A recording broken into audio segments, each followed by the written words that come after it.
that incident. Well, folks, if you're wondering what Neil is talking about, the Environmental Department released today that it's no more dangerous to live near a nuclear power plant as to live anywhere else on this planet. You can catch cancer just about anywhere, and they say that I guess the number of cases are no more near nuclear power plants than they are anywhere else. And Neil's bringing a very interesting point about the Chernobyl incident. Many people died of cancer, didn't they? And yeah. it was a near disaster. Absolute disaster. There is no more Chernobyl, is there? I mean, there is no more little town there. No, there's not. It's wiped out totally. empty. Yeah. Well, Neil, we thank you very, very much. Always interesting. And please call us again and have yourself a great morning. Okay, thank you very And much. tell the guys on the campus we said hi. Okay, I will. All right, buddy. Bye. Bye-bye. Oh, boy. I don't know what to say. Don't forget, next hour, we'll be talking with Scott McKenzie. We're going to find out what it's like to be a private investigator. Why is it that someone comes on the planet, is born, and says, you know what, Mom and Dad, I want to be a private investigator. How does one decide to become a private investigator? And once they become a private investigator, how does one get business? We'll find out all about that. And we'll let you ask the questions, too, so don't feel bad.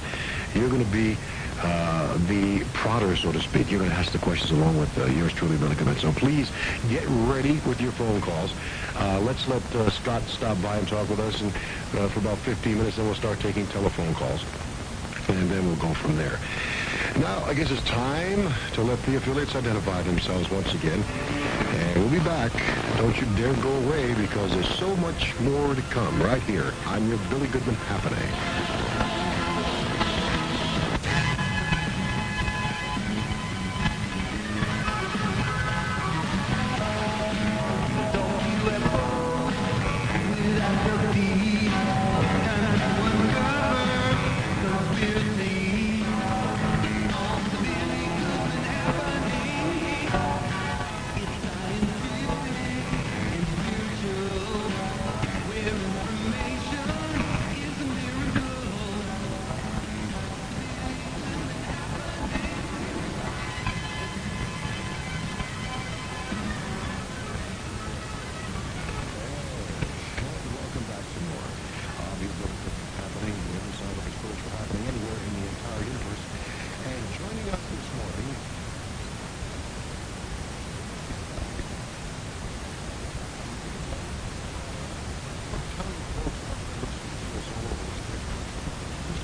Files.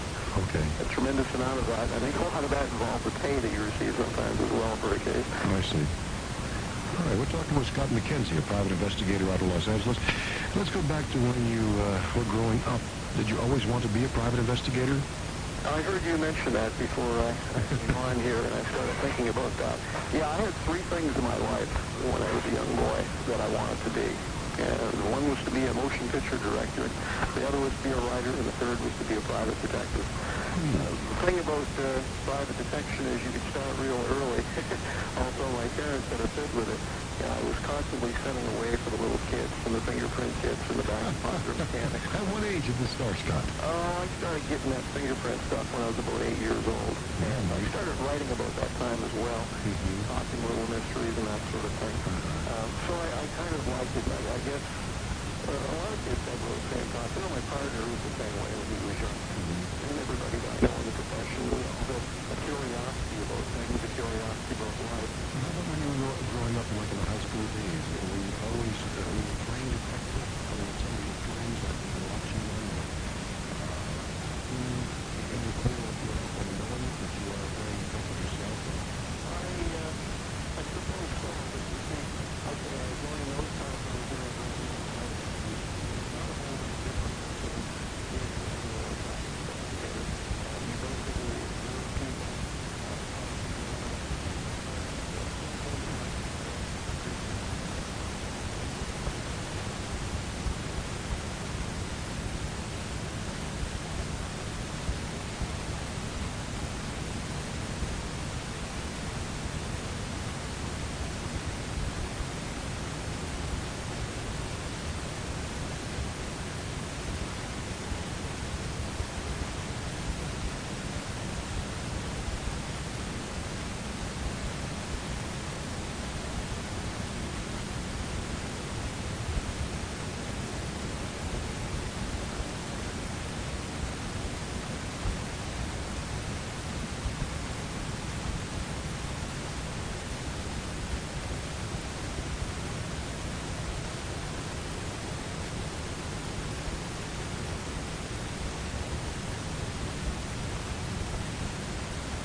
Is this, you know that what you're doing is secretive. That's part of your job. It's secretive. Right. It's sneaky. It's all the things that the average person does not do. Right. No, I don't feel guilty at all about that. Somebody has to do it. Oh, you feel like someone has to do it, okay. No question there. It's justified. Oh, okay. Is it condoned by some organization? Are you a member of an organization? No, I'm not. I don't belong to any. We have a professional organization here in California. Oh, you do? Our firm used to be a member years ago, but we haven't been. We're very non-organizational type people. We don't get involved in those kind of clubs and that sort of thing. We've never found it to be a benefit. And I'll tell you, part of the problem that I've had with groups as well is that we don't always see eye to eye with the way other investigators operate.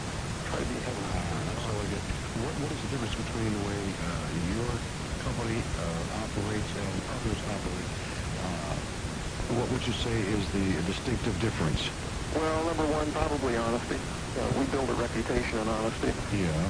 We probably haven't made as much money on some cases as others have, but we don't lie. We don't make up case reports, which we know other investigators have done. They literally do that, huh? Oh, sure. Okay. That's pretty common.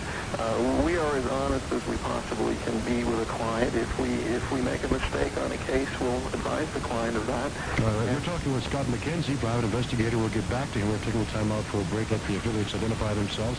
When we come back, Scott, maybe you can tell us one of the more famous cases that you've been involved in. And we'll talk more with Scott McKenzie. By the way, folks, we'll get back. We'll give you the phone numbers. You'll be able to call in and talk with Scott yourself after these words. You know how it works.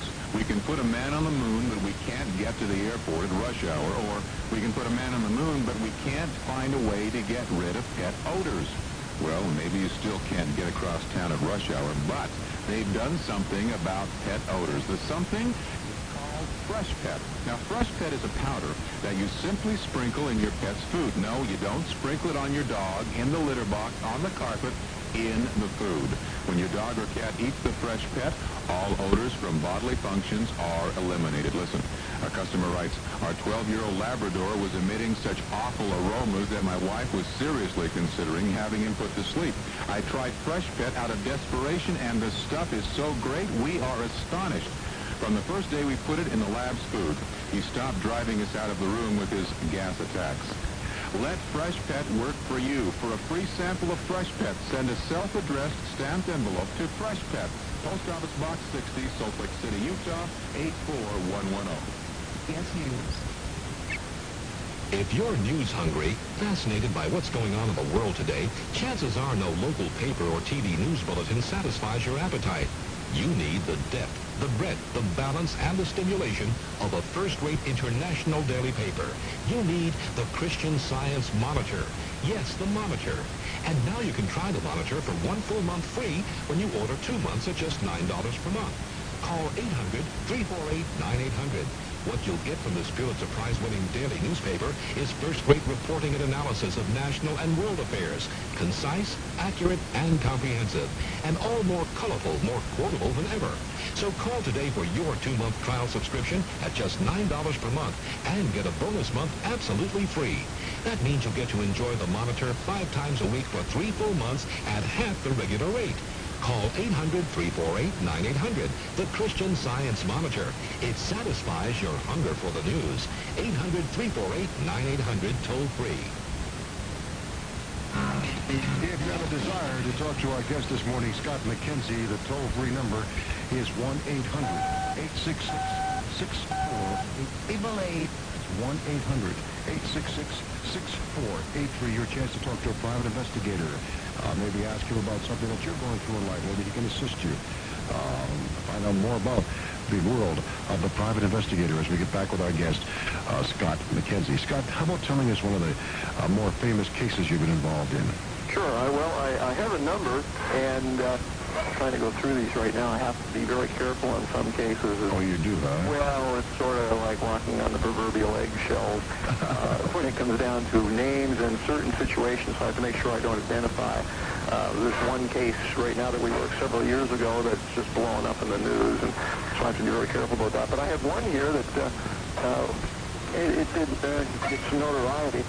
A number of years ago, we were retained by an attorney in New Jersey, and he wanted us to go undercover to a variety of stores and some warehouses looking for bootlegged posters and buttons. Most of these were counterfeit, many made out of the country.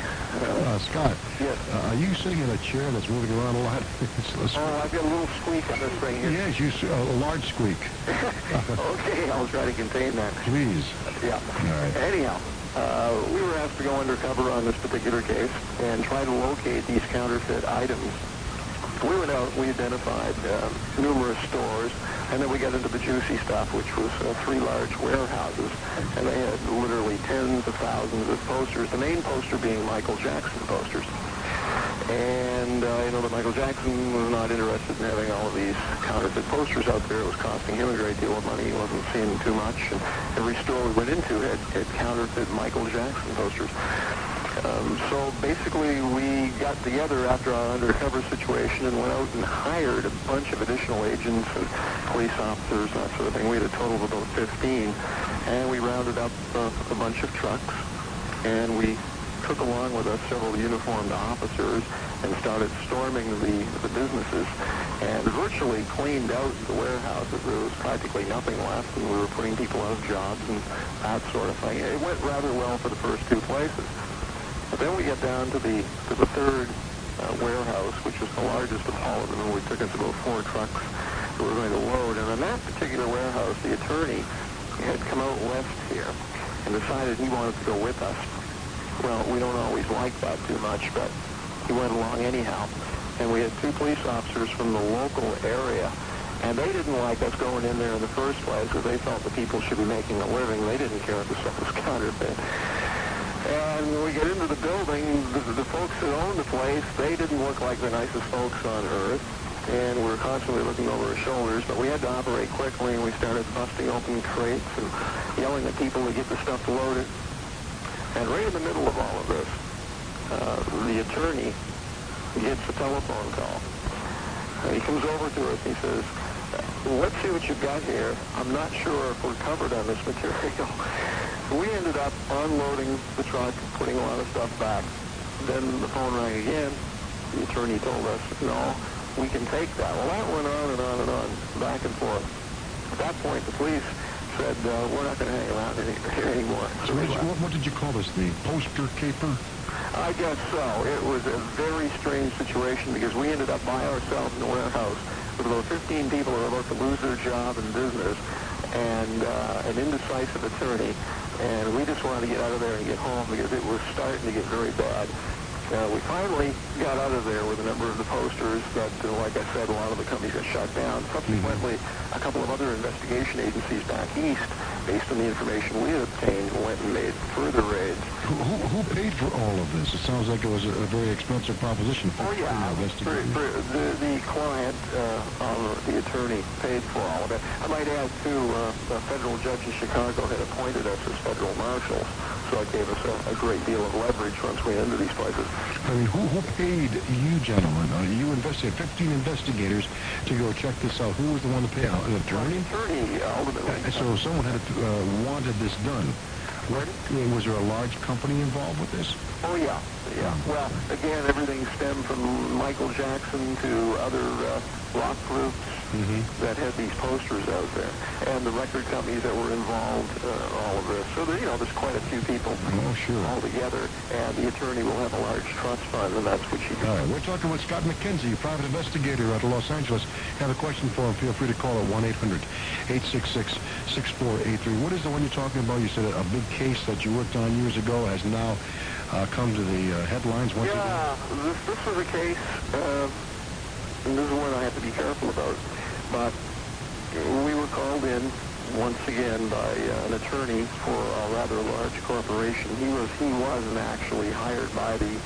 So it seems to me the private investigator is hired by the attorney so far. In most cases, and we prefer it that way, when a private client calls, if there's any way that I can convince them to go through an attorney to hire me, I prefer that because at least I can deal with the attorney. I can't think of any television show that shows that side of it. No. It's very risky. Maybe Perry Mason, if any. Oh, sure. At the most, I would think. Your insurance company appreciates it as well, going through the attorney. Is that right? Oh, yeah. Because there's a tremendous amount of liability, errors and omissions with it. Okay, so what is this big case that you have to be careful with? Well, we got a call, and it appears there was somebody snooping around into the head of this particular corporation, and they had got wind of it back in Washington. So their corporate attorney contacted us. We had done some work in the past and said, boy, we've got to find out who is poking around. We've got a name of a researcher, and we think that the individual is doing work for a writer, and we can't let the story get written and get published. And we said, fine, we'll go out and see what it is. So it took several weeks, and we finally located the researcher and put the individual under surveillance, and finally started coming up with some information on addresses. Well, we went ahead and at that point, myself and Steve backed out of the case and put a couple of our regular field agents on it. What did they want to find out? They wanted to find out who the writer was and then what publication the story was going to break in, because it had very serious implications for the individual and for the corporation itself. They wanted to find out before it even gets released, you mean? Yeah, they were planning on exerting some pressure on the writer. In fact, they were kind of hinting around that perhaps we would do that. We don't do any strong work. You mean they were literally hinting around that they didn't want this released? They would prefer... Because there was like inside information of what they were doing? Is that, they just want the writer to dry up and blow away. Are we talking about whistleblowing type thing? Yeah. I get it, okay. So we went ahead and we finally found the writer. Well, what was funny about it was that the two agents that had worked on the case, I remember we got together last week. Scott, can you hold it right there? We have to break away once again, folks. We'll get back to our guest, Scott McKenzie. If you have any questions for him, come on, I know you have questions for this private investigator. This is something interesting, unusual. If you'd like to participate, the toll-free number, 1-800-866-6483. Back with more after these words. Dangers, well, for me, the worst situation I ever had in my life was having a 12-gauge shotgun stuck in my nose. And that was very, very frightening, and that happened to me very early on in my career. Oh, you should have seen Rocky Raccoon's eyes after that one. Stuck right in your nose. What I learned a great lesson from was that I talked the individual into putting the gun away, and he turned out to be a nice person as well. He was nervous, I was nervous, and if it stays that way, then something can happen. But what you have to do is talk to the individual, and it can work out that way. Where were you? Let's try to visualize what's going on here. When this gun was placed in your nose, where were you? I was in the fellow's backyard. And what were you doing in this fellow's backyard? I was sent there by his insurance company. To do what? I had to make a check on the back. It involved a claim on a policy.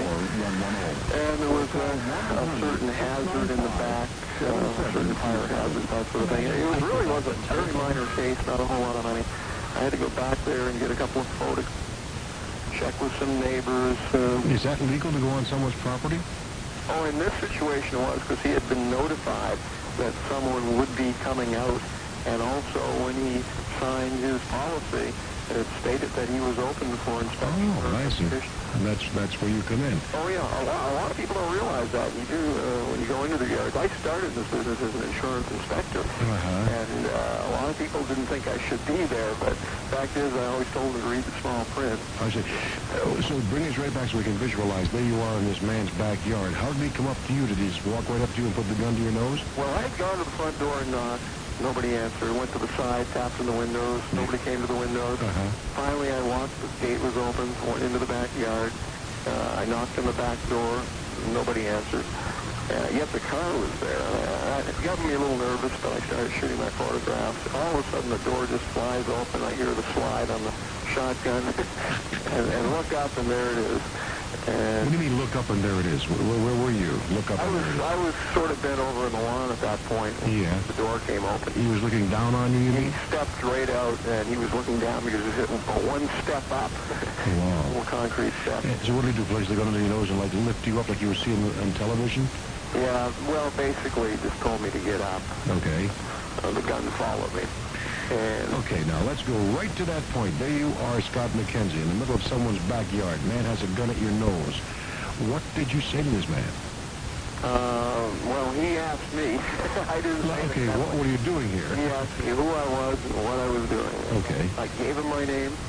I told him who I was working for. I told him specifically I was back there checking on an item that had come up as a result of a claim which he had made on his policy. Wait a minute, you're talking this calmly to him and talking in a business fashion? Well, I was nervous. But as I saw him begin to understand, I'll tell you, he didn't look like any rocket scientist. That had me a bit concerned as well, trying to deal with someone in a logical manner. But eventually he started to soften up, and he allowed me to pull my identification out of my jacket and show it to him. Sure. And started talking, and once we get around a little bit of a friendly conversation, he lowered the gun. Yeah. And we ended it with a handshake, and I left, shaking. Okay, good. But you really can't go back to that like an actor can, to the emotion that you were feeling at that time. You can't do it, can you? No. Oh, I wish you could, because that would be so good on the air. I can hear it. Anyway, our guest is Scott McKenzie. We'll take a little time out for another break. We'll get back to Scott McKenzie and your telephone calls, 1-800-866-6483. I know you have questions for this man. It's getting meatier and more meatier as we get along. Don't worry about it. We'll get into some good stuff with our guest, Scott McKenzie, right after these words.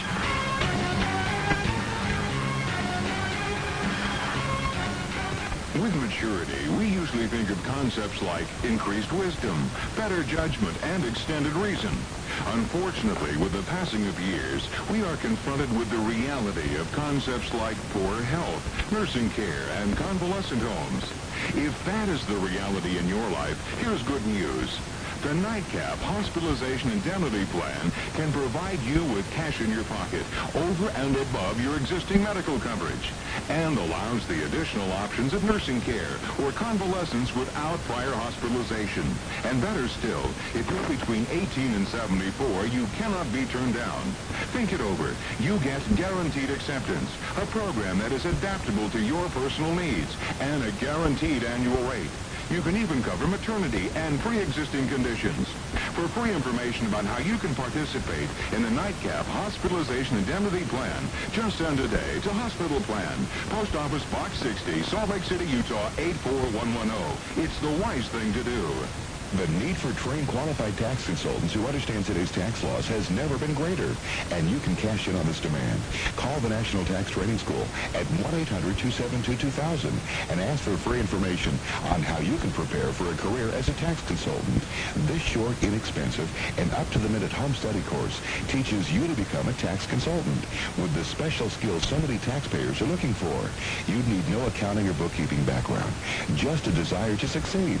The National Tax Training School has prepared thousands of men and women for over 35 years to become successful tax consultants, either working full-time or part-time. The school is accredited by the National Home Study Council and is approved for veterans training. Call 1-800-272-2000.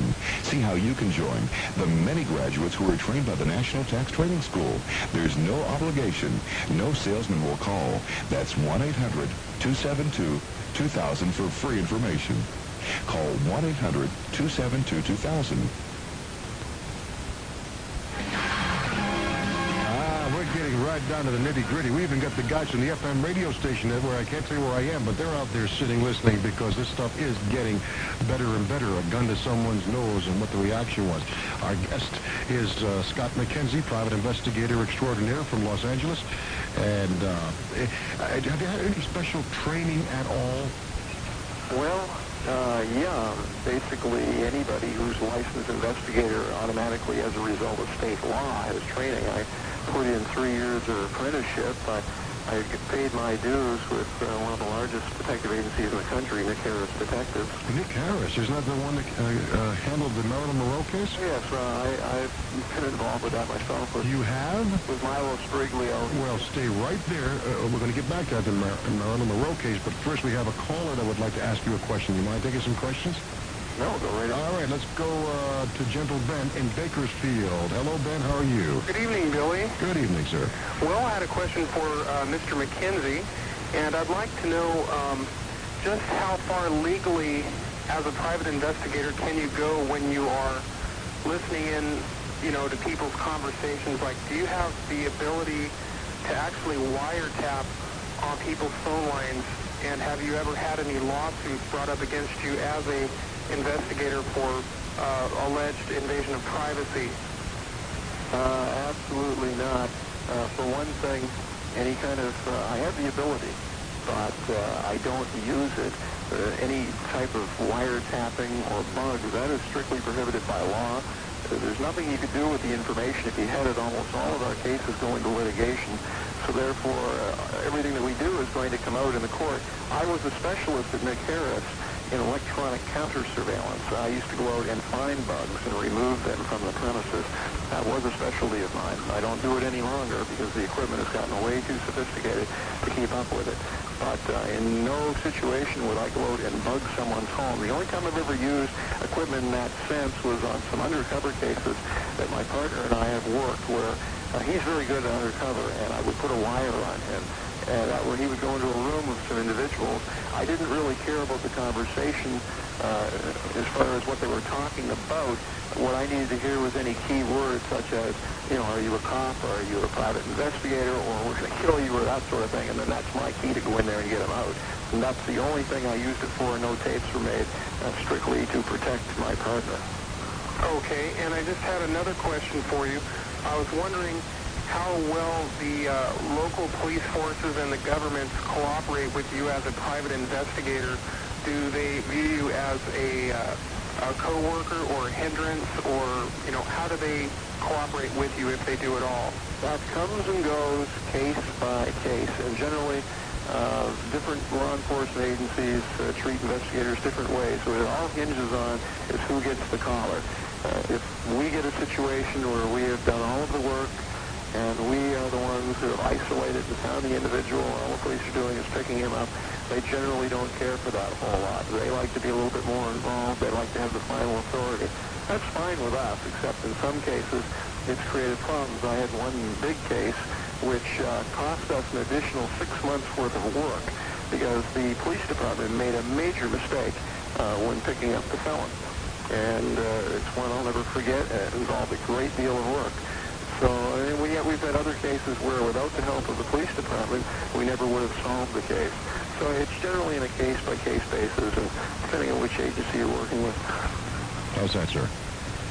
Okay, also I just had another real quick question. All right, I man. just wanted to find out what the main differences between an investigator and a detective working for the police or another agency would be. Excellent questions. Ben, thanks for calling, and we'll answer off the air, okay? Okay, thank you, Billy. Thank you, Ben.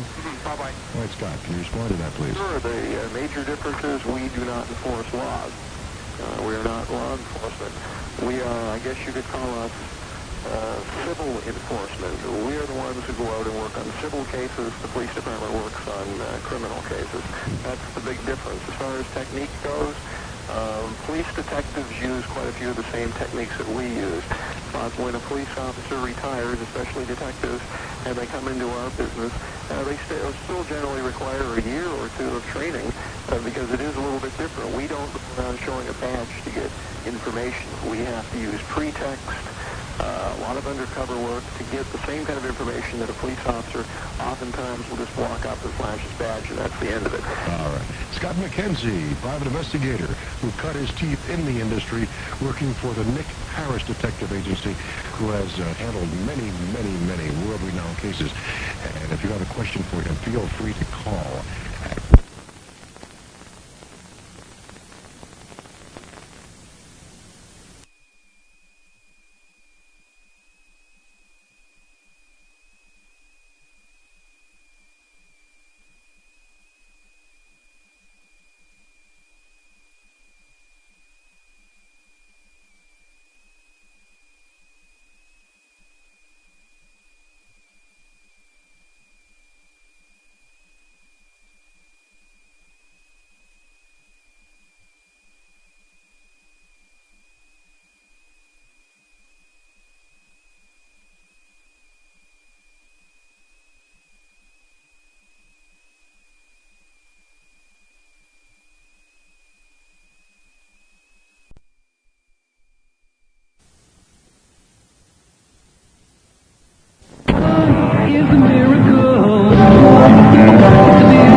Yes, and for the next couple of hours, we certainly will be talking about conspiracies, because our guest will be Anthony J.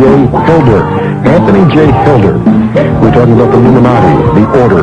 This man does not pull any punches, and he names names. He takes no prisoners, my friend.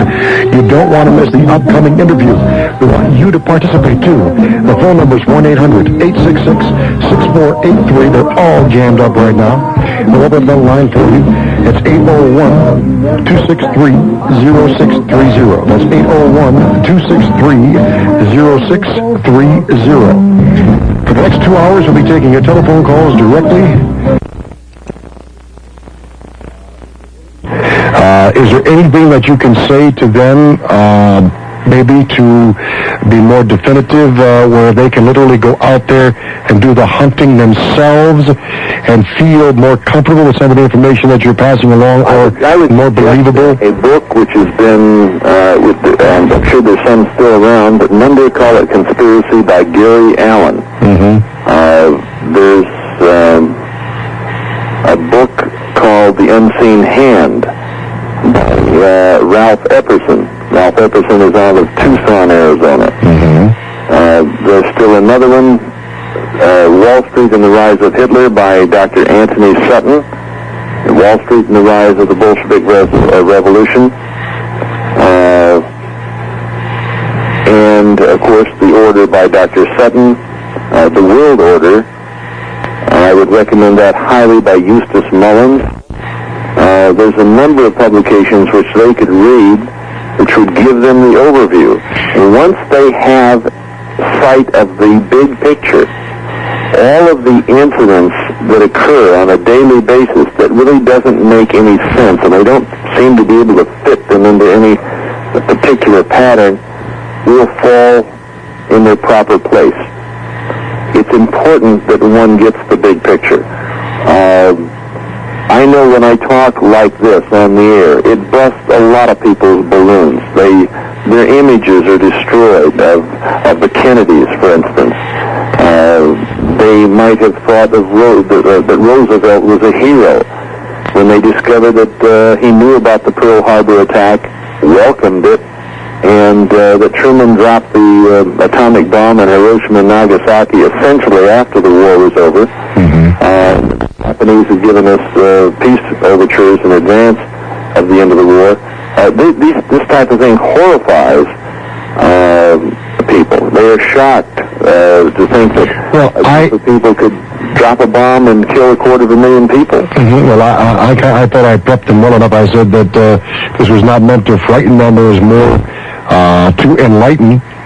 When I heard the information the first time you talked about it with me, and I started reading about it, it is a very scary situation as far as realizing that you have to change your entire train of thought. We must incite a revelation or face a revolution, and the end of what we now know as the United States of America. I don't want to see our families enslaved. Well, yeah. Our daughters prostituted to the world order. Right. It's intolerable to me. I don't think we can any longer accept the unacceptable and tolerate the intolerable. Well, Al Bielek... We can continue to aid the enemy. You mentioned the Philadelphia experiment, and Al Bielek was the man who ran the equipment on the USS Eldridge about materializing and dematerializing. That goes back into the 40s, as a matter of fact. He said that that technology was available then and is still available today. He said that the next war was going to be against the people, against the liars, or the truth seekers against the liars, something of that nature. I forget exactly how he worded it. The people that are just so fed up with being lied to that demand that they're told the truth, or there's going to be trouble. Well, one of the best sources of truth in the United States of America is the Billy Goodman happening. And what this nightcap network is supplying is the truth. You're digging into areas that the establishment would rather see covered up. They don't want this documentation to the light of day. Well, you say that, Anthony J. Hilder, but yet the information you get and your research is there for everybody.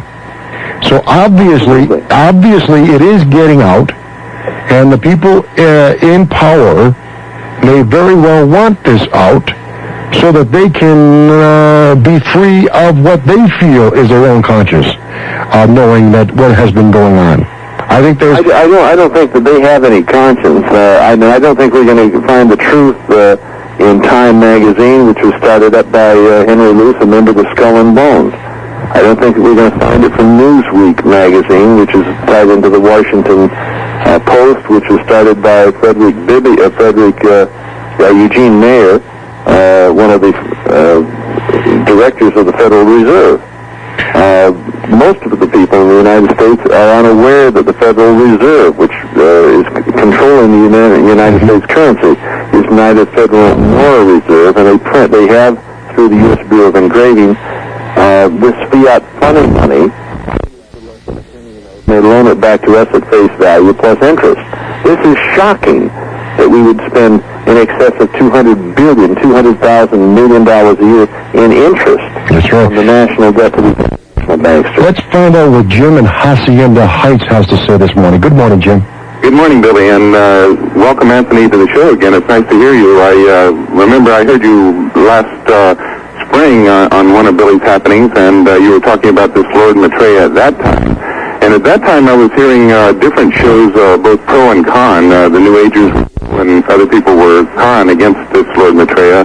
But one thing that was supposed to happen is a bunch of journalists were supposedly to have gone to England to interview this person, and there was supposed to be some kind of a day of declaration or something to where he was going to reveal himself to the world. Did Benjamin Krim say anything about that when you interviewed him? Or yes, yes, he did, and we have been hearing that Lord Maitreya was supposed to come on the scene for a period of time. Of course, and some people are saying that he's the Christ and this is the second coming. Somehow I think if Jesus Christ were to return, he wouldn't have to advertise in the New York Times. I totally agree with you, huh? But you don't know anything particularly about what the latest is on whether he's going to become a very famous figure or anything at this time? Well, I don't know, but of course, one thing I do know about some of the theosophists and some of those who have followed the dictates of Madame Helena Petrovna Blavatsky, who wrote The Secret Doctrine, is that the majority of people are unaware of the attachment between Lucifer, and when I talk about Lucifer, they say, well, this guy's really far out.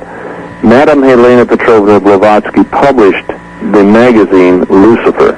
I've seen the bound works, the leather volumes of Lucifer magazine, which she did with Annie Besant. She was the editor and she was the co-editor and the publisher of Lucifer magazine, and Annie Besant and Madame Blavatsky really put together a theosophy, and from that grew Baha'i, and a lot of the people who are into the New Age movement have followed this particular line in a place that I call Satan Place. It's out in Ojai Valley. I went to school out there. They have Krishnamurti's location right next to the Theosophical Society, and Krishnamurti was supposed to be the Lord Maitreya. They had groomed him for that, and he decided no, that's not what he wanted to become. Krishnamurti is no longer with us, but the Theosophical Society and the Meditation Mountain and a lot of the people out in that particular area of California, the Gold Coast, are expecting Lord Maitreya to come down from wherever one of these days and bring them into the Promised Land. But I don't think people are going to be led out of the desert into the Garden of Eden, but rather led out of the world of reality into the desert of death and despair. Jim? Yeah, stand by. You still have a couple minutes left on your phone call. We'll get back to Jim in Hacienda Heights, and I guess Anthony J. Hilder, and more of your Billy Goodman happening on the Nightcap Radio Network right after these words. You know how it works. Our guest this morning, trying to get 3 calls in. We have a couple minutes left on the call for Jim. Jim in Hacienda Heights, what else do you have to add this morning? Yeah, I'll get off real quick. I want other people to be able to talk to Anthony, but I just want to tell you that I'm very pro-Anthony, and I would like to make him a regular member of this network, and I hope that you'll have him on as a regular guest, either weekly or monthly, whatever fits into his schedule or your schedule, because I think this information is vital. And I'd just like to ask Anthony, in closing, is that address he gave for Malibu back in March still correct for him? The P.O. Box 1122 in Malibu, California. Well, I've got another address here. Maybe that might be better in Alaska. It is Anthony J. Hilder, Hilder, 1013 East Diamond, Suite 444, Anchorage, Alaska, 99515. So I'm going to repeat that once again. Anthony J. Hilder, 1013 East Diamond, Suite 444, Anchorage, Alaska, 99515. All right, and me a favor and put that in writing what you just said. That's a very good point. And send Box 60 in Salt Lake? It's very important you do put that in writing, okay? At the Box 60 in Salt Lake address? Yes, sir. Okay, I'll do that. Now I'll get off and let somebody else have it. And make it mark it my attention, Goodman. Okay. Thank you very much, Jim. And that goes for any of you folks out there who may not be able to get through on the telephone. You have any ideas, any thoughts, any comments, you feel free to write to us at the Billy Goodman Happening Care of the Nightcap Radio Network. Box 60. I'd be happy to send anybody a free copy of None Dare Call It Conspiracy. All right. They would send me a buck for the postage and handling, and we'll get them out a free copy. Okay, what I would like to do, though, something like that, is have it sent to me, and then we'll get them through us, through you, okay? So if you want anything to do with Anthony J. Hilder or any of the guests that come by on the happening, just let us know by sending it along in written form to the Billy Goodman Happening Care of Nightcap Radio Network, Box 60, Salt Lake City, Utah, 84110. Have any comments, pro or con? They are very, very important. We listen to them. Okay? That's important. Now, let's go on down to, I think this is to Sebastopol, California. Hey, and there's Bob. Hi, Bob. Hi. Anthony, I need to know some information on some figures from history. I was wondering if in any of these organizations you've been discussing tonight, the names of Getty and Hearst come up? Not very often. You talking about William Randolph Hearst? Yes. No, I don't find them coming up very often. I don't think that Getty was one of the arch conspirators, i.e. Dr. Armand Hammer or his father, Dr. Julius Hammer, who was one of the co-founders of the American Communist Party. Okay, let's see. I'm not sure what the name is. They were one of the major pharmaceutical companies along the East Coast about the same time. Have any of their names come up? Speak up, Bob, please. We can't hear you. Yes, have any of their names come up?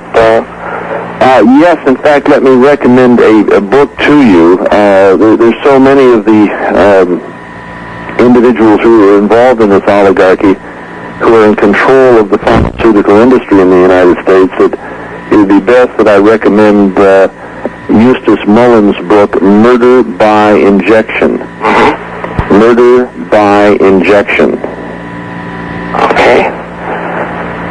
That name has come a couple of times on the happening this morning. Eustace Mullins, he's going to be a guest on the Billy Goodman Happening sometime next month. He is an interesting man. You want to hear something about your money?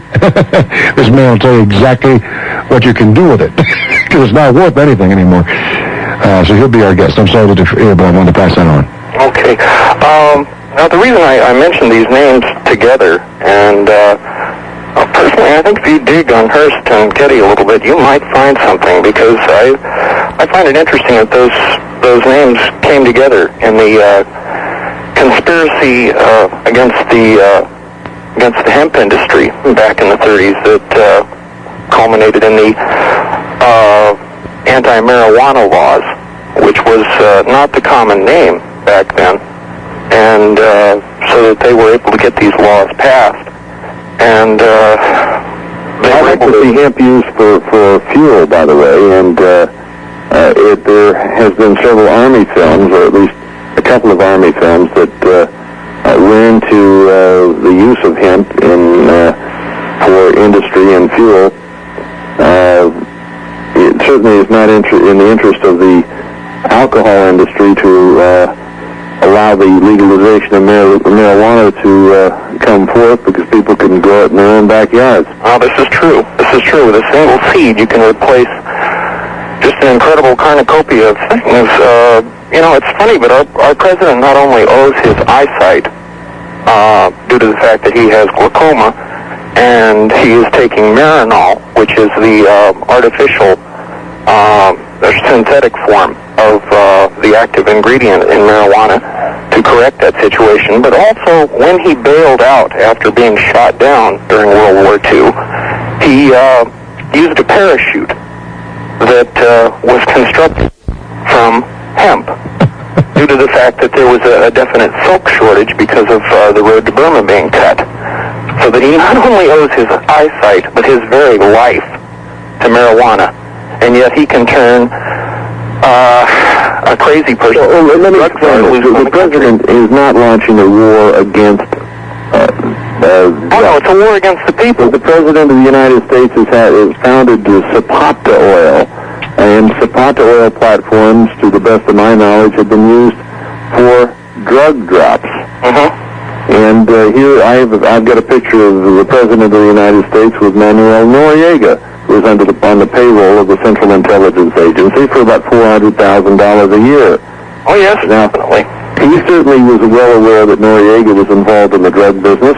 He was certainly aware of the trafficking in the heroin coming out of Southeast Asia, where they would stuff the body bags filled with heroin when they shipped men who had died in the field back home.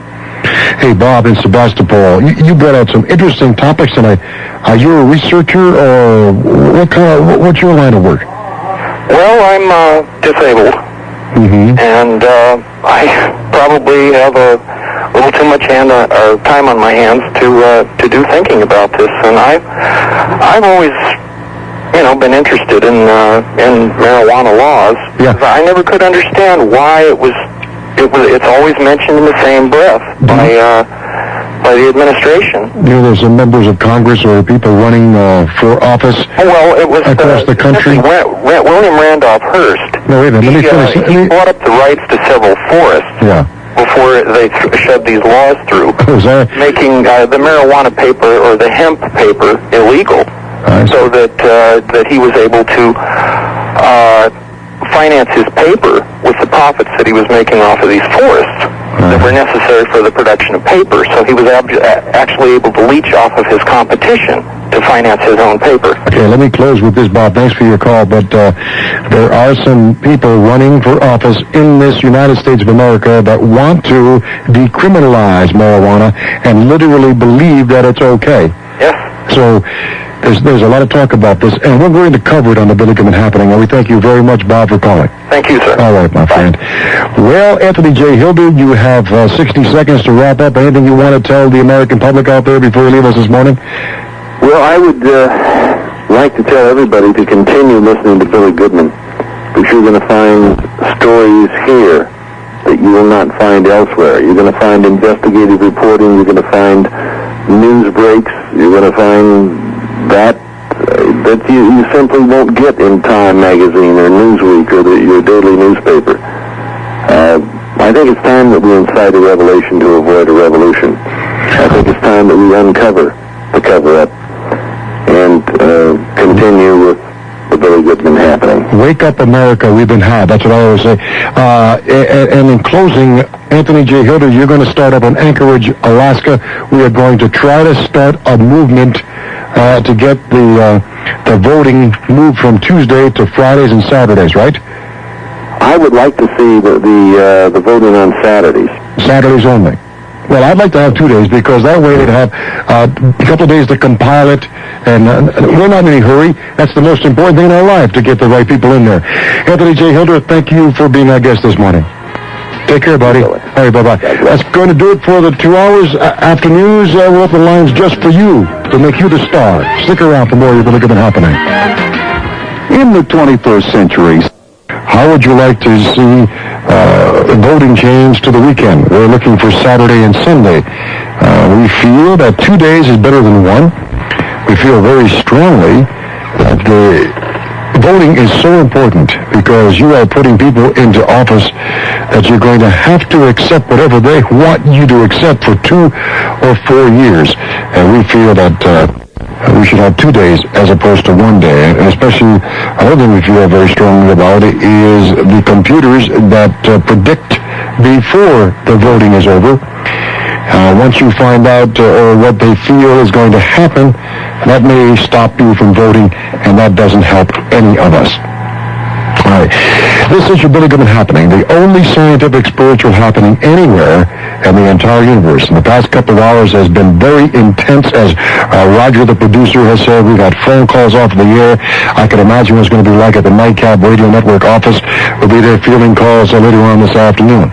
But keep in mind what the Billy Goodman Happening is: an event or series of events designed to evoke a spontaneous reaction to sensory, emotional, or spiritual stimuli.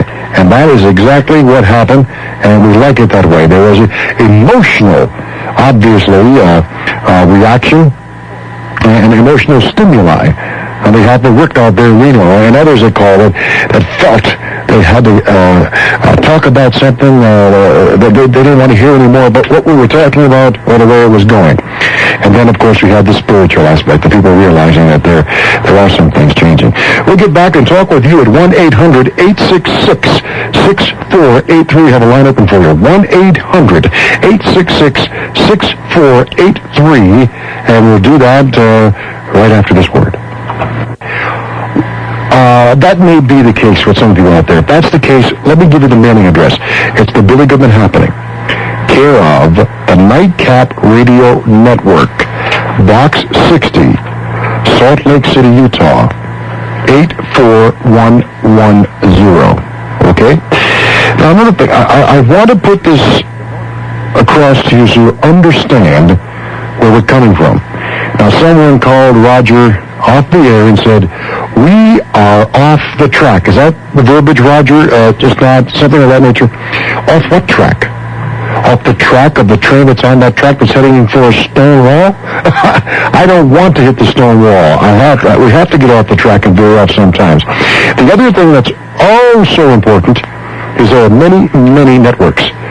And most of the networks are serving up the same pablum, and you can turn into them, and you can lie on your bed and go to bed and sleep and not worry about anything. Get up the next day, drive your car, go to work, say everything is fine.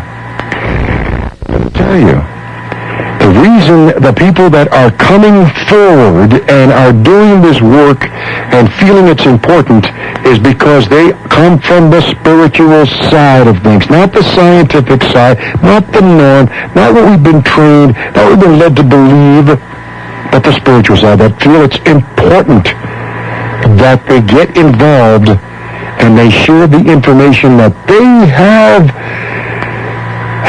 discovered, is a good word for it. And they certainly have discovered some information that is, as I say, enlightening, not frightening, and they pass it on. And it's people like that, I think, that keeps the others on guard. Here's my feeling. I believe that if there hadn't been people like this, and I'm going over the years, and there have been many people come. But let me tell you, the reason the people that are coming forward and are doing this work and feeling it's important is because they come from the spiritual side of things, not the scientific side, not the norm, not what we've been trained, not what we've been led to believe, but the spiritual side, that feel it's important that they get involved and they share the information that they have discovered, is a good word for it. And they certainly have discovered some information that is, as I say, enlightening, not frightening, and they pass it on. And it's people like that, I think, that keeps the others on guard. Here's my feeling. I believe that if there hadn't been people like this, and I'm going over the years, and there have been many people who have come forward and challenged some of the things, going back to the hippie generation.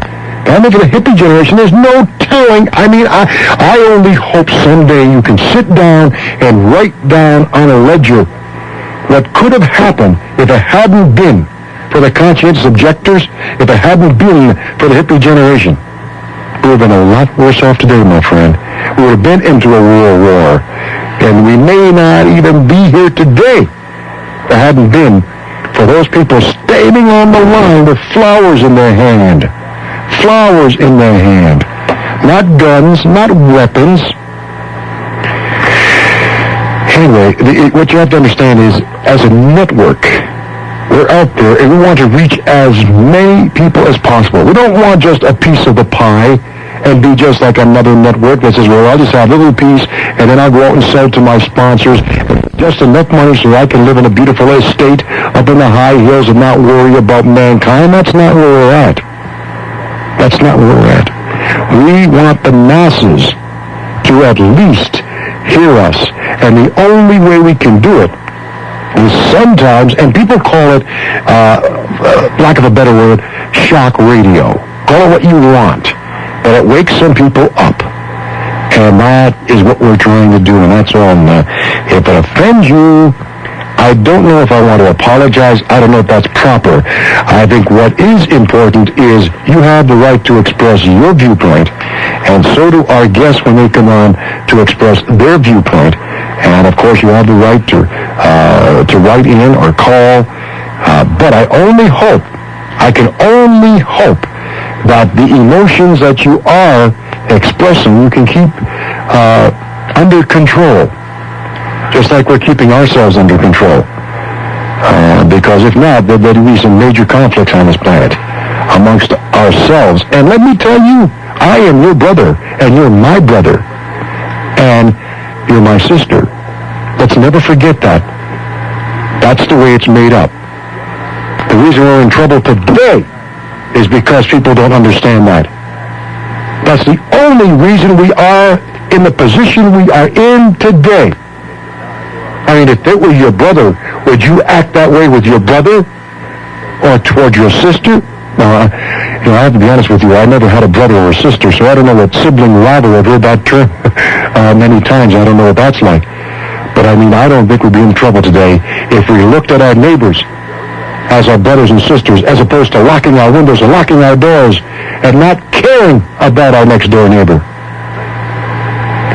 And that is going on. And you out there can't deny that. And all we're trying to do is that we say, wake up America. Because hey, let's go out and see Ruby, who we urged not to take her guns to town last time. She disappeared. Is she there this time? Ruby, are you there?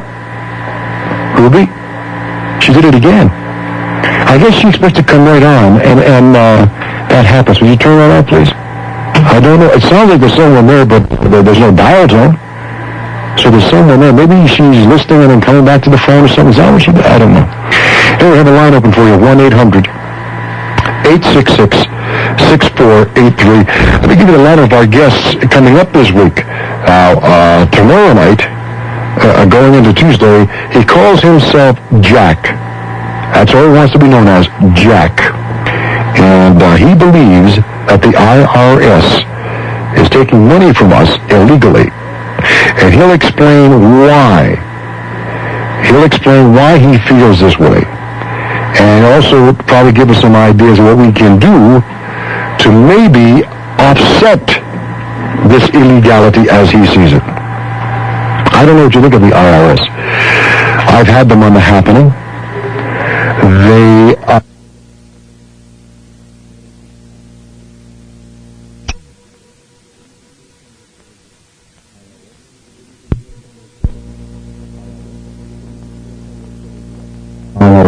Maybe you can share some of the stories with us. So it's Monday going into Tuesday. Tuesday going into Wednesday, it's Bo Greitz. Bo Greitz.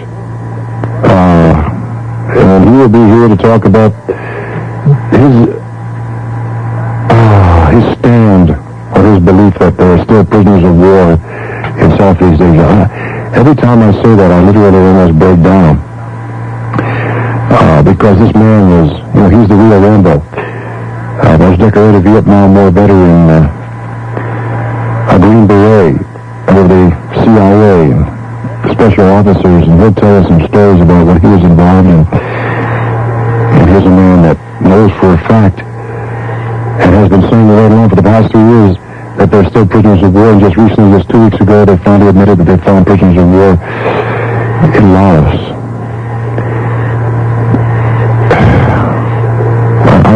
This man is something. You have to be tuned in on Tuesday into Wednesday morning to realize the pain, the absolute pain that he's gone through from being a believer in his country and doing everything they said and some of the things he did he thought were right. Today he knows they were wrong. That's a tough thing, but he'll be here Tuesday going into Wednesday morning. Now, we have to take a break. Ruby, please don't leave us this time.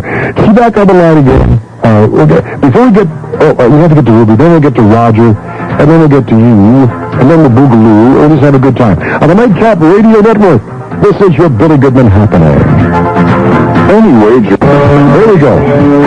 Let's get back on the line and talk to Ruby in Bakersfield. Hello, Ruby. How are you this morning? I'm fine, thank you. That's good. I tried to get in last week about the Satan and all that religion thing. You know, we don't get too much into the religious aspect. Well, my daughter is in Florida. My daughter. Yeah. And she is not for religion. She's for religion to they're in the stars, trying to turn their lives. She's 57 years old, and she keeps the people when they're up there places. Your daughter is how old? 57. And what about her? I can't make out what you're saying, Ruby. I'm sorry. She's 57 years old. Yeah, okay. And she's ready for religion. Some sort of religion we don't understand. Right. And so the people in places in the world, crazy troubles, you know? And so many times I understand. And everything she says, I will be busy with the devil and so it's after you and all that. We're still trying to find out. And in other words, I have to even detectives check me out. Yeah. And her husband is a retired Air Force man, with Pat Bass, and we don't know what it is yet. And it's almost bringing her life. She says, you and me, I know you. What are you doing out there this morning, Ruby? I'm in a convalescent home. Oh. My husband and I both. You're both in there? In the same room? Yes. Oh, It's a beautiful place. Isn't that nice? He has a victima and a heart, and I have Parkinson's. Parkinson's? That's why I can't talk with you.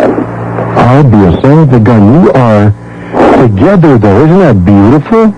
Yeah, it's a beautiful place to have. Sure. We're here together, and it's a beautiful place with many young people. And, do you want to say the name of the convalescent home and give them some sort of credit for the fine job they're doing? I'll tell you, the Pacific Regency is the most pleasant. The what? Pacific Regency. Oh, Pacific Regency. Yes. Okay. We have so many beautiful aides and nurses and where is this, in Bakersfield? Bakersfield. Oh. And I just live here.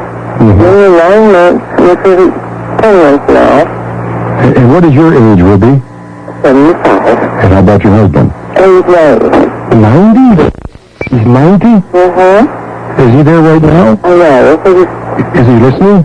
He's sleeping. Oh, he's sleeping. Okay. We ask him all the time. Ruby, we thank you very much for your call this morning. It's beautiful. Thank you for your story. And call us again sometime. I'm so glad you let me come in. Say what? I'm glad you let me come back on. It's okay. Thank you. Thank you. Yeah. Isn't that a great story? Husband and wife together in a convalescent home. That's wonderful. We have a line open for you now. 1-800-866-6483. Let's go out to Sunnydale, California, and talk to Roger Nelson, the star of KBAY in San Francisco. He's on every night 7 to 12, and he's listening to us now. Hi, Roger. Hi. Well, if I twinkle, twinkle, I'm only a little star. Okay. How are you, Billy? I'm fine. We had a real intense evening tonight. I don't know if you were listening. Yes, I've been listening, and what I've noticed is that since the original trumpeter of the information coming out on the happening was KVEG in Las Vegas, and that station has been off the air for this broadcast, that it's been mostly people who are uninitiates. They're certainly not uninitiated to talk radio, but this is a different spice, a different mix, an overall different thing that they maybe not have heard yet. Right. And to the people who've been following the program on KBEG for the last year and such, they're in second or third gear, And some people are trying to get it into first gear going, what is all of this and how can it be true and how can you know it? Well, it's something that takes a long time and a process of osmosis to begin to really pick up on. It took me many years before I was able to grasp the whole situation. And that's why people like your guest tonight, leave people with so much, the average caller, with so much information beyond what they've heard before, they have a problem believing it's all true. Sure. Oh, every time I hear you make things so clear and concise. Well, you must be a pronouncer of some sort. Yeah, well, one level or the other, mostly lower. I've been doing this for a quarter century, so I figure, you either better get that part down or else it's like shoes or insurance or something I really don't want to do. Lately? Well, I've been following all the cases, of course, reading all the newspapers, magazines, listening to your radio program, and calling around. What station are you listening to us on? I guess KNZR? KNZR 1560 out of Bakersfield. Yeah, powerful. For the folks who don't know, it's been there forever, sitting on that clear channel with 10,000 watts right up the San Joaquin Valley, so it's an easy pickup. All the way into Seattle, Washington. We had to call even from Seattle, Washington, listen to KNZR. That's great, yeah, they really got coverage. Yep, out in the Santa Monica. Call from Santa. So it's amazing that this little KNZR has such a great signal, and boy, a lot of listeners out there in that area. Well, they also carry the Dodger games, and that's the station I listen to the Dodger games on, too, all during the pennant race. And so they're pretty reliable, and I'm glad they've added the news as a commitment, and now they're happening. It's an amazing thing watching this radio station grow. Just sitting there and just having all this potential and doing nothing for years and years. Let's tell people who Roger Nelson is. Roger Nelson does a radio talk show Monday through Friday nights on KBAY. What's it called? The Easy Listening? I guess you call it something else. Well, you said radio talk, it's radio music. That's what I meant. Radio music. He used to listen to us every night while he was on the air. And this man has been involved in many of our projects. What have you been doing lately? I asked you that before, but I'll ask you again. What have you been doing lately? What have you been working on? I know you've been doing some lecturing around our country, too, right? Well, I have. That's true. Concerning the Kennedy assassination and where we stand in 1990 with that, I think one of the leaders in the field is David Lifton, who authored a book called Best Evidence, and also a video called Best Evidence, the Research Video. He's also shown up on hard copy with Alan Frio a number of times, including very recently, presenting the case that the body was kidnapped from Dallas, where they had to sign a death certificate. It's the law. But the body was hustled out there by government types who altered the brain and took out a lot of it on the way to Bethesda. There was hocus pocus with the caskets there. The one that arrived in the back with the body in a body bag, which it wasn't packed in at Parkland, was not the same casket they saw rolling in the front door. That was a ceremonial casket that was loaded onto Air Force One.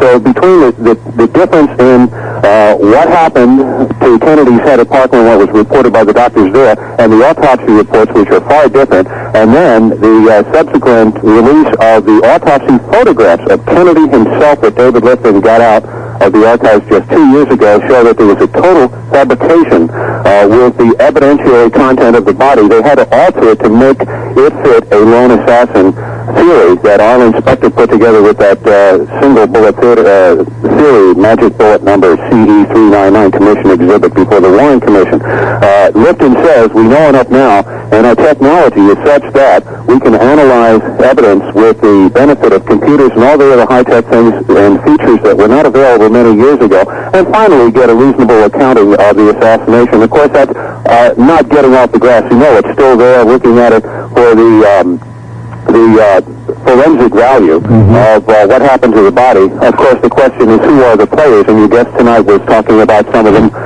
Of course, members of the Skull and Bones, the Order, the Knights of Malta are another one, the CFR, the Trilateral Commission. These are all traveling fellows. You remember a guy named Donia? Have you heard from her at all? Donia LaSalle. Yeah. She had a free speech message concerning a lawsuit, I think it was her husband filed, against the government about kidnapping the body out of Texas, bringing it to Bethesda without all the proper procedures that are mandated by law in Texas. And I spoke to her last a few weeks ago at the time she was preparing that. I don't know that she's able to do anything further before her husband gets out of, is it... San Quentin. San Quentin. As a matter of fact, San Quentin Prison's, not the warden, but his representative, said that I could connect there, but he wouldn't let him on the happening via telephone for some reason, that we could go up there and tape him and record him. I have a funny feeling Nightcap Radio Network may be willing to do that. Of course, where it was before, they weren't willing to buy me potato chips. So, but this is important. This story is important because they literally claim to have the gun that was on the grassy knoll. So I don't know how true it is, but this is what they claim. Well, of course, Roscoe White's effect, the fellow who died, and his son Ricky White came out in August. Right. His father was a CIA agent behind the mill who had assigned himself on at the Dallas police as a photographer. Also, among his effects was... Roger Nelson, hold on a second. Let's take a break. Let the affiliates identify themselves. We'll get back with Roger Nelson on your phone calls and more of your Billy Goodman happening. Phone number 1-800-866-6483. 1-800-866-6483. Back with more on the Nightcap Radio Network.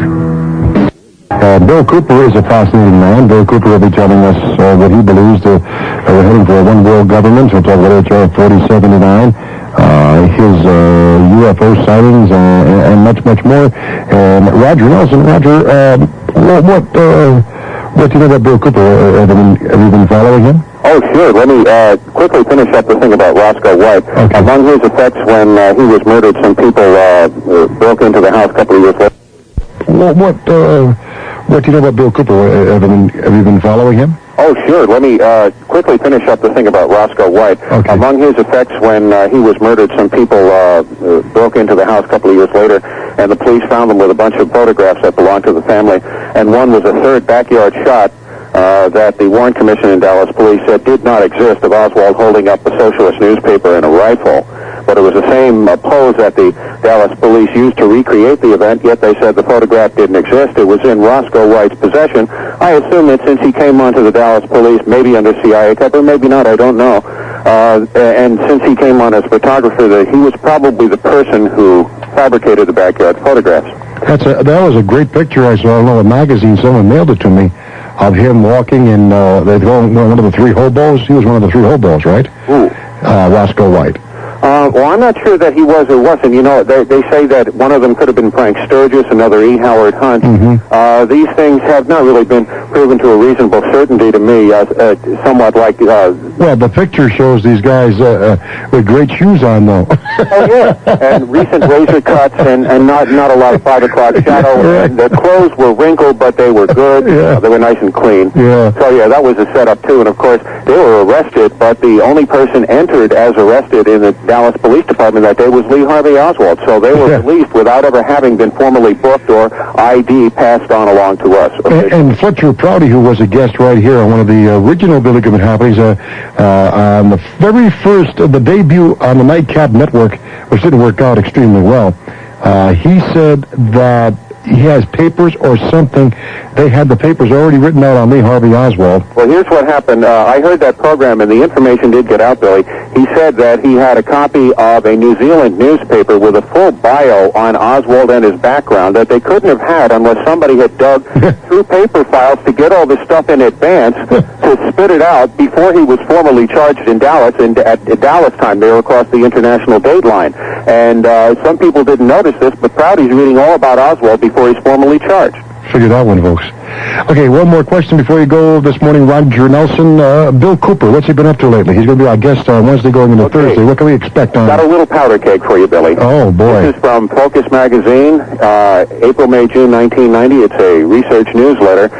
William Moore, who himself was discredited through the disclosure of the information, he was taking information from the CIA or other U.S. government agencies on UFOs to help him out in return for spying on people. I'm not sure if Paul Benowitz and John Lear are the correct names. He would know better than I. But Vicky Cooper of UFO Magazine won't even print the man anymore. In any event, he has this to say about Bill Cooper and you. Me? You. This is from the newsletter, and I quote, I'll read a paragraph so people understand what it says here, then get into his charges on you. It says, on the political side of things, it's important to note that virtually all of the prime movers in the John Lear, Bill Cooper scenario, espouse beliefs consistent with the ultra-right-wing fringe of American politics. Lear's writings, Cooper reports, related material circulated by a strange group calling itself Nevada Aerial Research, that's Val Valerian's group, and similar spin-off publications by a variety of Lear Cooper fellow travelers, all containing references which can be directly linked to the sort of paranoia conspiracy theories that have circulated amongst America's ultra-rightists for decades. The only really new thing in all this is the convenient addition of UFO aliens to the picture. The political organization involved in this case is the Nevada-based Center for Action, founded and funded to further the curious political and economic philosophies of millionaire Paul Fisher.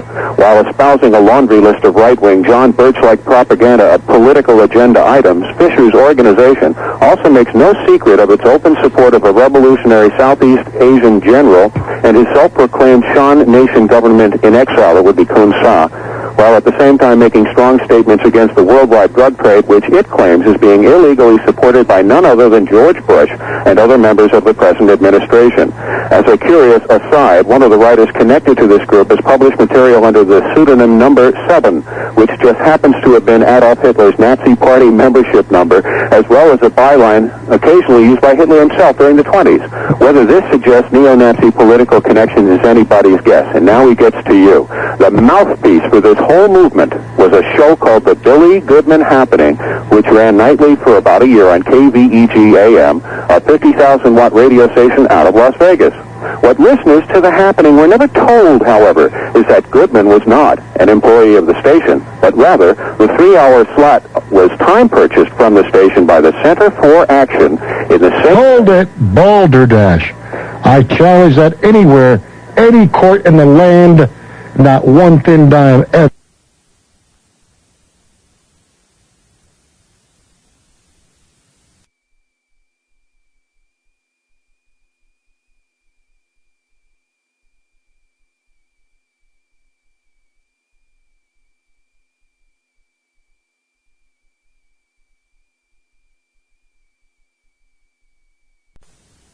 On the political side of things, it's important to note that virtually all of the prime movers in the John Lear, Bill Cooper scenario espouse beliefs consistent with the ultra-right-wing fringe of American politics.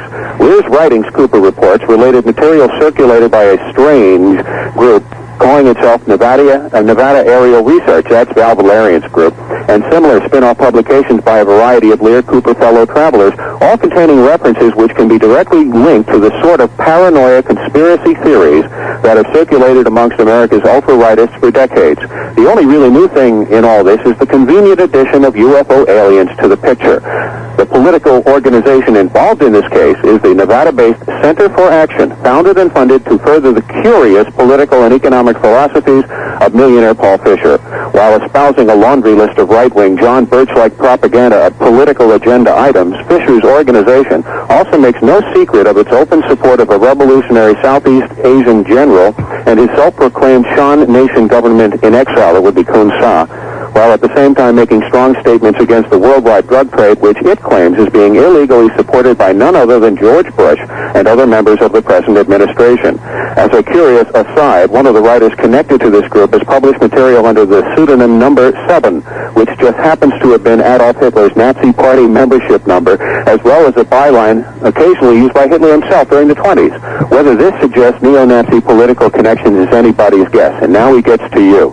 The mouthpiece for this whole movement was a show called The Billy Goodman Happening, which ran nightly for about a year on KVEG AM, a 50,000-watt radio station out of Las Vegas.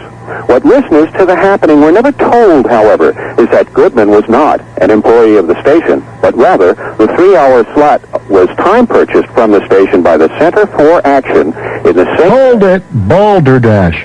I challenge that anywhere, any court in the land, not one thin dime ever changed hands with me in the Center for Action. Well, it's a comic book, Billy. Oh, wait, no. I want to find out who this man is. William Moore, huh? This is William Moore. He wrote the Roswell incident along with Berlitz, the Philadelphia experiment. No, I will get to that. Author. I'll get him on the air, you know. You've got to send me a copy of that, Roger. I've got to have that, and then I'm going to challenge the man right on the air. Right on the air. The people employing you bought time the same way as radio and TV evangelists purchase time for their shows. and that you were very careful to screen negative opinions and embarrassing questions, for whom I wonder, so that only material favorable to your point of view got on the air. The fact that the show is no longer on the air is evidence that the cult is finally beginning to self-destruct. Holy, I don't believe I just read that. You've got to send me a copy of that. And I'm going to William Moore. And William Moore, if you're out there, or anyone who knows William Moore, you tell him he is a liar. You are a downright fraud, and you're a liar, William Moore. All right, the article... And, I mean, that is unreal, what I heard. What? The title of the article is UFOs and the Grand Deception, What's Going On, by William L. Moore. It's a much expanded version, they say, of the editorial, which appeared in Focus December 31, 1989. Well, you know, being in this industry, we have to expect things like that. Sure. Obviously, things like that will be printed at times. And but I'm here to tell you that that is an absolute lie. Fabrication, and I challenge him anywhere.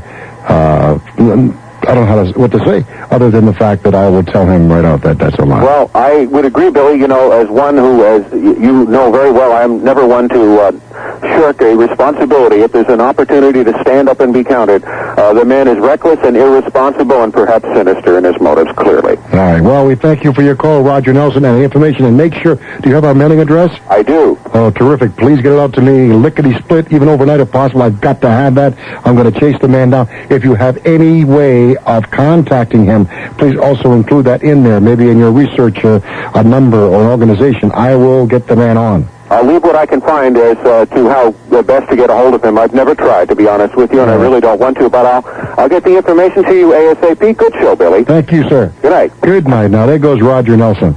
Very interesting. Let's go out to Bakersfield and say good morning to Jerry. Hi, Jerry.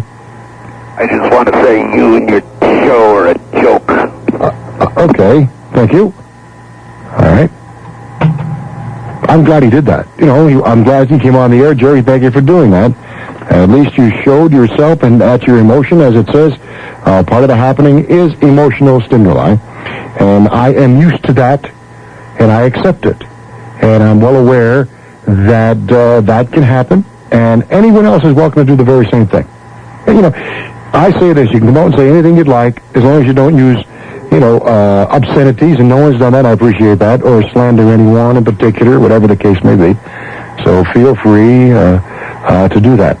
Our phone numbers are 1-800-866-6483. You know, I'll tell you one thing, it really bothers me whenever I'm sitting and listening to a talk show per se, and everybody's saying, I really enjoy that, and I really enjoy what you're saying, and all that. So if there is something that's offending you or bothering you, you feel free to call, because it's the greatest thing in the world to be able to relieve that frustration. And if you're feeling it out there, please don't go to sleep with it. Relieve it. And I think, if you do call like that again, Jerry, or anybody else, why don't we talk about it? You thought there was a joke. We could have gone back and forth. Nothing would have happened. Just a bunch of words exchanged. So that would be nice. And hopefully we can do that eventually. Anyway, Kathy's out there? You say Kathy's there? Hello, Kathy. How are you, Billy? How are you? You have a marvelous show. I woke up about a half hour ago, and I wish I would have woke up a lot longer. I mean, a lot earlier. Yeah. But I just love your show whenever I can hear it. Whenever I can, I'm not busy or doing something, I love your show. And also, I want to say that we had a caller that called in about maybe a month or so ago that was talking about that the Red Cross was involved in bringing in the gas, or supplying the gas that killed the Jews, when Hitler had all the gas chambers. Now, if that is true, and they had a book on this, and if that caller is out there, I wish that person would call in and give you that book. But they had a book on it that, and it's sick to me that our government is so involved in so much corruption. We have corruption we don't know about. Well, I don't know if you heard, Kathy. I think the most important thing that can happen here, if we can get to the point of handling each other as brothers and sisters, will turn this whole thing around. And that is where spirituality fits in here. Not religion per se, but spirituality. We have to understand that I am everybody's brother, and everybody out there is my brother and sister. And that should be the way it is. Well, we have to either stand up for the things of the Lord or stand up for the things of Satan. And right. People are going to have to take a side. That's a very good point. I made my decision many years back, and I chose the road of good. And every decision I make, every move I make in my life, I make a determination of what I have to make within myself, what is good and what is evil. And what is evil, I pass on it, and I try to avoid it. Sometimes I try to bring that evil over to the side of good. And many times it doesn't work, but I think that's my function and my purpose.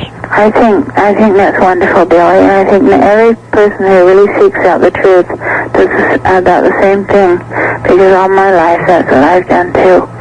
And you could almost tell when you first came on that the beautiful spirit you had, you know. Well, if people didn't pick it up, then they're... Oh, I think what Roger Nelson said makes a lot of sense. You have to understand that I'm coming from another place. There's no question about it. I am not of this planet per se.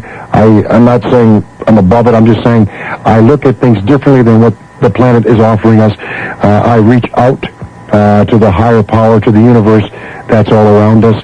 And when you do that, the people that have their feet firmly planted on the ground, as we say it, it's going to be difficult for them to realize, hey, there is something else out here, and they are just they're coming out of neutral and going into first gear, as Roger Nelson says, and the people have been listening to us for the past year, and the reason we're here, the reason we are on the Nightcap Radio Network is because the Nightcap Radio Network did some investigatory work and decided this is the person they wanted on the network so that they could get the word out. This is what they wanted to present. Well, I've enjoyed listening to you, Billy, from the day that you came on. I just, I'm not a person to judge someone until I have listened to them and heard everything.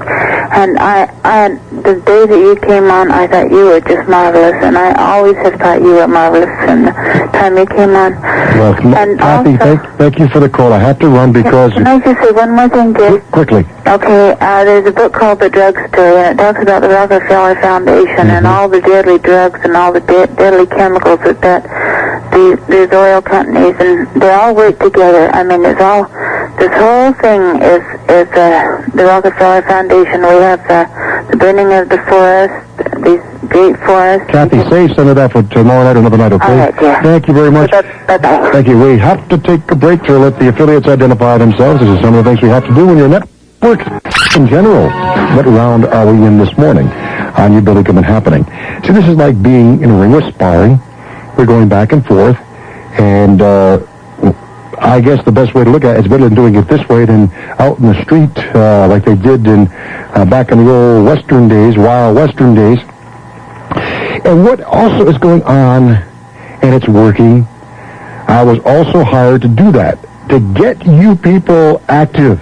Whether it was pro or con, doesn't make any difference. You're active. You're emotionally involved. Tomorrow you're going to talk about this. Whether it's pro or con, doesn't make any difference, because the person you talk to is going to give his or her side, your brother or sister. I just hope you don't argue. Just talk it out. Go back and forth. Have a great time. We're just beginning, folks. We're just beginning. I would say this. Anthony J. Hilder, as I told you all last week, Anthony J. Hilder is probably the hardest hitter. You know, if you're going to put them on any category. As I said to you, he doesn't pull any punches. He names names. This man that you heard this morning, you have to understand his passion. We all have passions. I'm sure you have a passion in your life. You have to appreciate it. He's been doing this not for 5 years, not for 10 years, not for 15 years, not for 20 years, but over 25 years. This man has been on this quest to bring forth the truth to mankind. That's why we cross paths. And I hope you can respect him for that. Whether you believe it or not is something else. Another thing you have to understand, that I don't take stands per se. You'll notice that. I don't know what the truth is about everything that's on the planet. All I do know is, or what I feel within myself, what is good and what is evil. And that's when I make a determination. And I think that's important. All right, let's give you a rundown again of coming up guest tomorrow night, Jack. That's all he calls himself, is Jack. We'll be talking about the IRS. I know you've been involved with the IRS one way or the other, at least every year. Around April, you have to be involved somewhat. Well, Jack seems to think that the IRS is collecting monies from us illegally. He'll talk about that tomorrow. On Tuesday night going into Wednesday morning, the real Rambo. You've seen the movie Rambo. You watched how they sensationalized it. He'll tell you that's not. He did not go flying around in helicopters and fire and